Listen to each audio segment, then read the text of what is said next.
What's up, guys? Mikey McNuggets here. Jason Lloyd, as always, for another episode of the Ultimate Cavaliers show. It was a kind of anticipated but weird loss to the Suns last night, Jason. Another one of these games where for half the contest, the Cavaliers offense looks immaculate.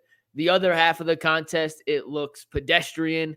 And we're going to do our best to kind of dissect what we've seen down the stretch the last couple of games without Donovan Mitchell. From the head of that offense, one Darius Garland. Before I dive into some of the numbers, Jason, what have you seen from Darius Garland in the leading role as the Cavaliers closer, with Donovan Mitchell continuing to sit out with his left knee injury?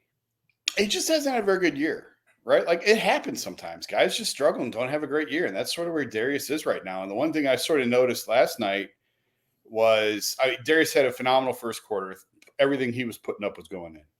And then it was like Phoenix said, okay, that's enough. We're going to take him out of the game. And they did.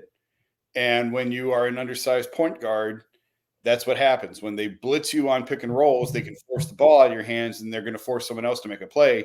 And if you're playing the Cavs right now without Evan, without Max, without Donovan, of course it makes a ton of sense. Now, a lot of times teams don't really get aggressive that way defensively until the playoffs.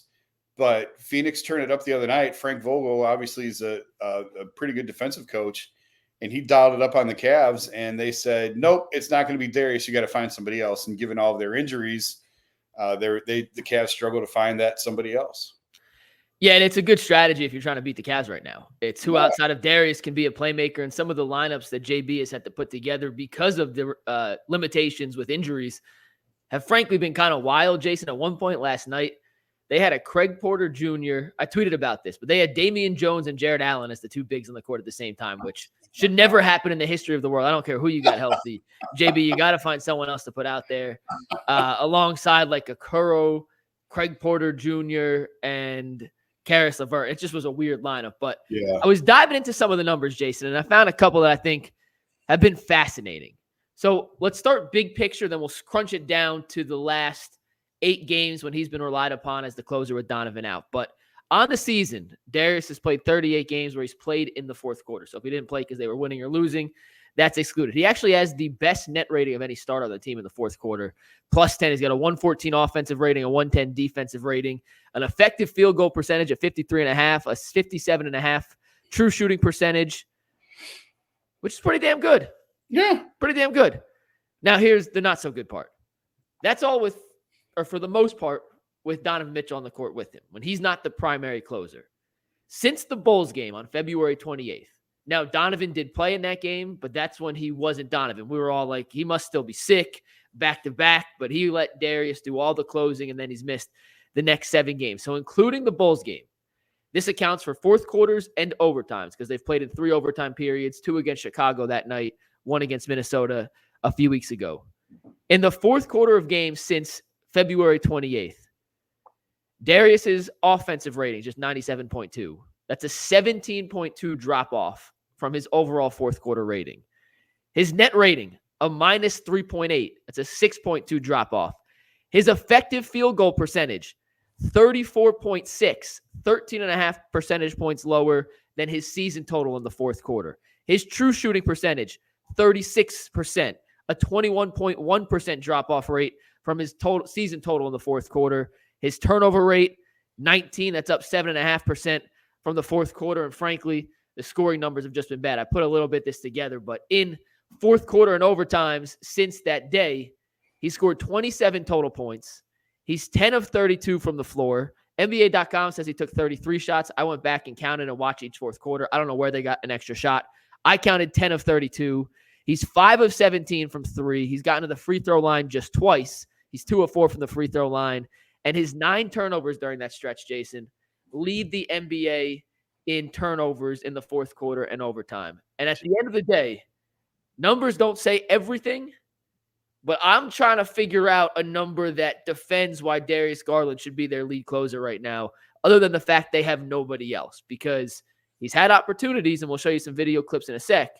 He just hasn't taken advantage of it. He's actually had a couple decent looks, hasn't been able to make them fall, but I have my legitimate concerns now and my legitimate, warning signs that as a primary closer late in the games, I'm not sure how you're playing through. but he's done it before in his career. Mhm. So why? You're the former player. Why? I just think it's a bad year, and I Yeah. think Well, the a bad year could be totally the point, Jason. And absolutely could be the point. And we hope he closes again. And he showed against Minnesota he can still do it. It's just a consistency factor. And when you have a bad shooting year, you have a bad shooting year. Kind of is what it is. And I think the jaw plays into it. The amount of time that he missed, the weight that he missed. The fact he was on, I got ice in my mouth. The fact he was on a liquid diet. Yeah. And he was nowhere near, like it took a couple of weeks to get back into game shape. Could have just messed up his season. You know, I talked about on the show today, at the very end of the show, we talk about, at least I have, the Cavs, the version of Dean Wade they were expecting to get in the playoffs last year and the version they got were nothing alike. And it was because of the shoulder injury. And he never really found a rhythm after that. And there was other extenuating circumstances. But physically, it was a shoulder injury. And I think next year we could be saying the same thing about Darius as, man, you know, he had injuries, a broken jaw, and it really took a lot of time and it took stamina out of him and everything else. It's just a bad year. It doesn't mean you make emotional overreactionary decisions to what Darius's future should be in Cleveland, but he hasn't had the type of year that, you know, we expect him to have. I think that's more than reasonable to say. I was trying to find the numbers and I couldn't. And in some of these clips that I'm going to pull up in a sec, it shows, but you weren't here the day I was talking to Jay about this. I do think the jaw injury and the fact that he's 10 pounds lighter than where he wants to be has really impacted his ability to get to the lane, draw contact, and finish. And I think that's why he's so reliant on his three-point shot right now, which, by the way, in this stretch from February 28th, he's shooting 53% from three in the first quarter of games and 16% from three in the fourth quarter. Wow. Like, that's quite the disparity. So it's not like he can't make shots. Right. He just isn't making them when the team needs him to make them the most. First quarter points are awesome. You'd rather have that production in the fourth quarter. And because he's so reliant on that three-point shot right now, it's not falling, which is going to happen from time to time.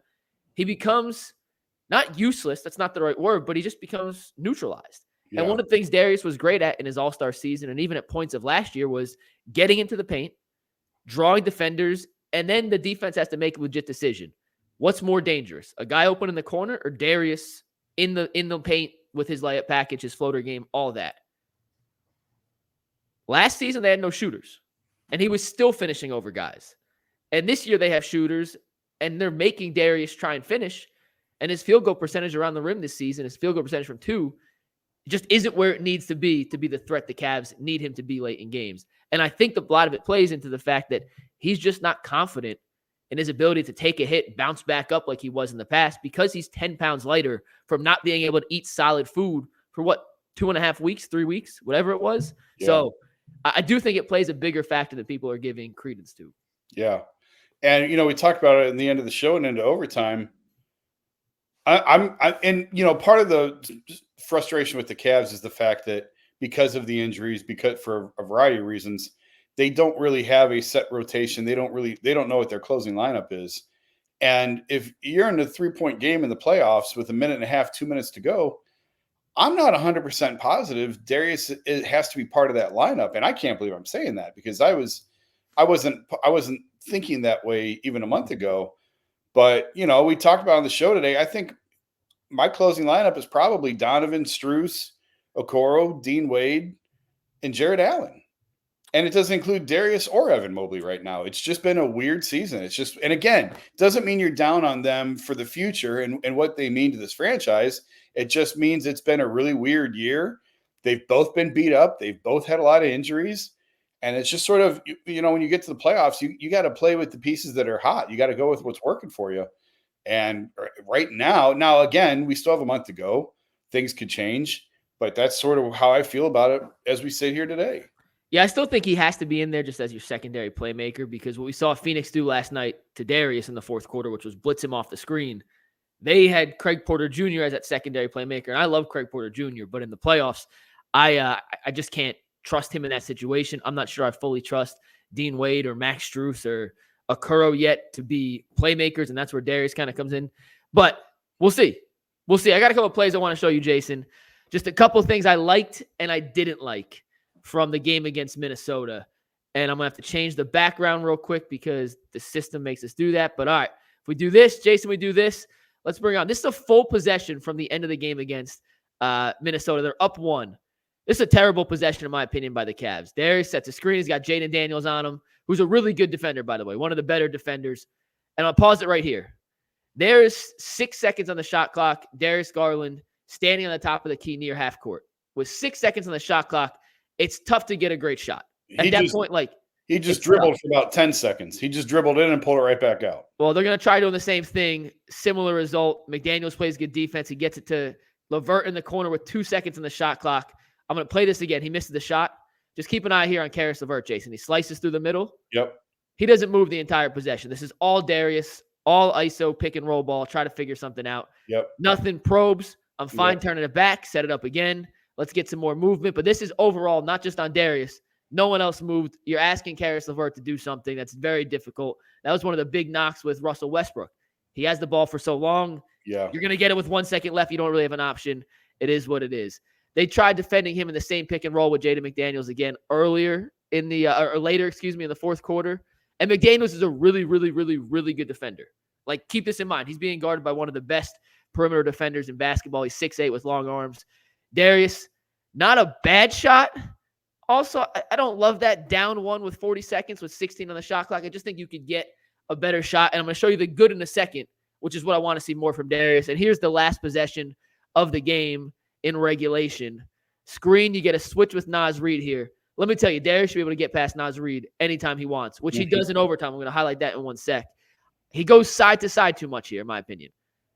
Not put any pressure on Reid. Bigger defender, able to block the shot. That's how it ends. So that's frustrating because you see, you get a switch on a center. Darius, there's 6 seconds left. Go to the basket, make someone else help. Kick or go for yourself. I don't love a sidestep 3 there, especially when in overtime, you get the same exact switch. It's the exact same switch here, Jason. Darius, Naz Reid, hesitation, blow by him. Great little float game. Even if you miss that shot at the end of regulation, I'll play this again. You're giving your offensive rebounders a chance to get a tip back. What Dean Wade did against Boston. Little hesitation, blows right by him. Yep. Step game, beautiful. And then he did it again in overtime. Another play. They said a little side pick and roll. Reid with the switch. He's no match for Darius. Like, you can do this at will, Darius. You don't have to dance side to side, get the 3. Like, I understand he's a little hesitant to get to the paint, whether it's the contact, whether it's still recovering from the strength he lost when he had to lose so much weight because he couldn't eat food. But the ability's there, Jason, and that's the frustrating part, is it's just the lack of consistency. We know he can do it. We know he's capable of doing it. He just needs to do it on a more regular basis. Yeah, I mean, I can't say any better than that. That was you're a wizard with some of these breakdowns. I missed the LeVert part about him not even moving in the corner. You got to get more action on that. Yeah, and that's not all on Darius, by the way. Like, that's, and I'll pull that play up again while you're talking, Jason. That's not all on Darius. You got to get something else happening here. Yeah, I mean, that goes back to the Byron Scott days of 4 flat, where you just line everybody up on the baseline and Kyrie goes one-on-one with his defender and you just ask him to go make a play. I just think you can do better than that. I didn't like it when Byron ran it when he was here. He and I went round and round in his office the one day about it. There's more options. There's more creativity than that. And it's not just LeVert, Dean Wade, and I believe that's Isaac standing in the other corner in the wing. I mean, you're playing 2-on-5 at that point. That's and a crucial possession of the game. You're up 1. Like, I just think there's better offensive things you can run than this. There's also something to be said for Darius has to know where the shooters are. If he does make the pass, if he does, you gotta. That was always a big thing with LeBron, was you sort of stand and wait for the ball, and LeBron did that to a lot of guys where he's going to give it to you with 2 or 3 seconds left, and you got to go up with it. But more times than not, when he delivered it, you were open. So you were at least going to get a clean look out of it, whereas in this case, that's not even the case there. But so there is a little bit of merit to, you got to know where the shooters are positioned when you drive, but he didn't even drive there. That was just ugly all the way around. Last point on this, we'll talk about Isaac Okoro next, but like, does Caris LeVert look to you ready to be in shooting position? This is not Caris. No. Does he look like he's ready for the ball whatsoever? I'll rewind that another 10 seconds, but this kind of comes to him. I think he's in his head like, all right, Darius is going up with this. Caris not ready to shoot. There's 2 on the shot clock. Like, that's, and he's not open. He's not open. He's not ready to shoot. However you want to do it, but overall, just not. But that's the point I was making was a lot. If you're gonna be stationary, well, then as the ball handler, you got to try and pull a defender in, or you got to pass to the guy who's open. Exactly. And in that instance, he wasn't even open. Exactly. All right. So that's some of Darius Garland's thing. He certainly has the ability to pull it back together, put it together, and be a valuable piece of the Cavs' crunch time rotation. I still think personally he needs to be in there, but as the lead guy over the last 8 games, has certainly left some things to be desired, especially considering, like for last night example, he had 21 in the first, was phenomenal in the first half, and then down the stretch when they needed him most, Phoenix was able to take him out of the game.